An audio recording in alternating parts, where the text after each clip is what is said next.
बिस्मिल्लाहिर्रहमानिर्रहीम। जी, सबक काहिली का हिस्सा दोम, जिसमें पहले हिस्से में मैंने आप लोगों को बताया था कि इसके एमसीक्यूज़ आपने कहाँ कहाँ से बनाने हैं और कैसे बनाने हैं। और आज हिस्सा दोम है, जिसमें आप लोगों को काहिली का खुलासा लिखना बताऊंगी कि काहिली का खुलासा आप लोगों ने कैसे लिखना है।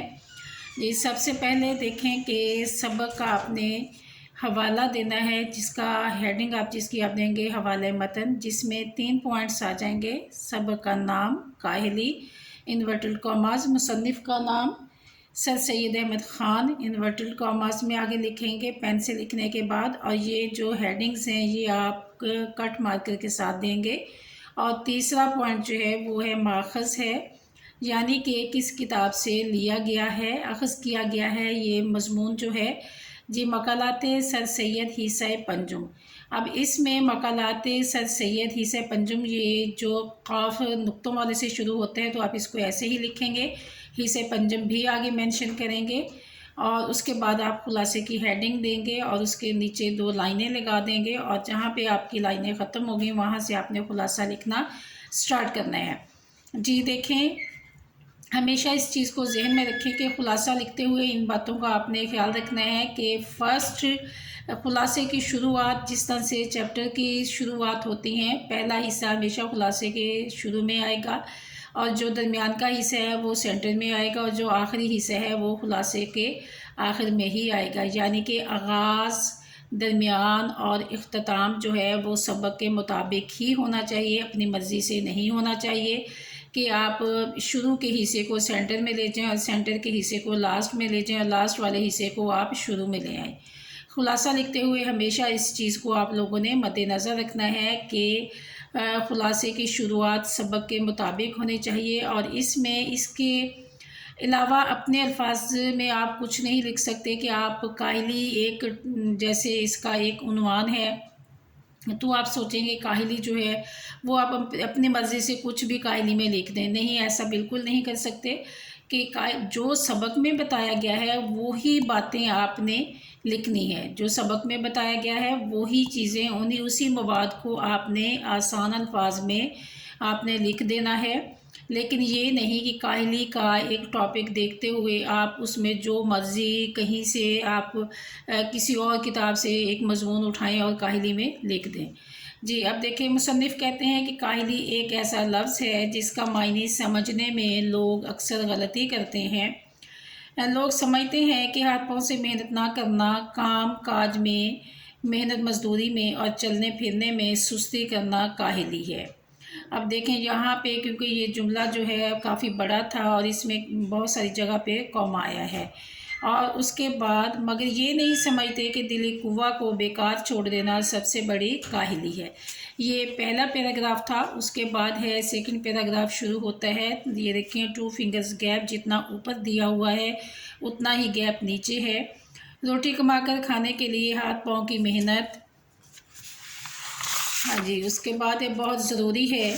हम देखते हैं कि मेहनत मजदूरी करने वाले लोग बहुत कम काहिल होते हैं, बल्कि वो लोग जो मेहनत को अपना शियार नहीं बनाते वो अपनी दिली कुव्वा को बेकार छोड़कर हैवान सिफ्त हो जाते हैं। अब यहाँ पे देखें, ये लफ्ज़ है शियार। ये उमूमन जो देखा गया है, सुनने में आया है, शुआर पढ़ा जाता है, हालांकि ये गलत अदायगी है। इसकी सही अदायगी जो है वो है शियार। नीचे ज़ेर आता है शीन के। और उसके बाद ये पैराग्राफ जो है ख़त्म हो गया है, मुकम्मल हो गया है। उसके बाद तीसरा पैराग्राफ शुरू हो रहा है, उसमें भी उतना ही गैप देंगे। लोग तालीम हासिल भी करते हैं, लेकिन ये हकीकत है कि इन पढ़े लिखों में से बहुत कम लोगों को अपनी तालीम और अक्ल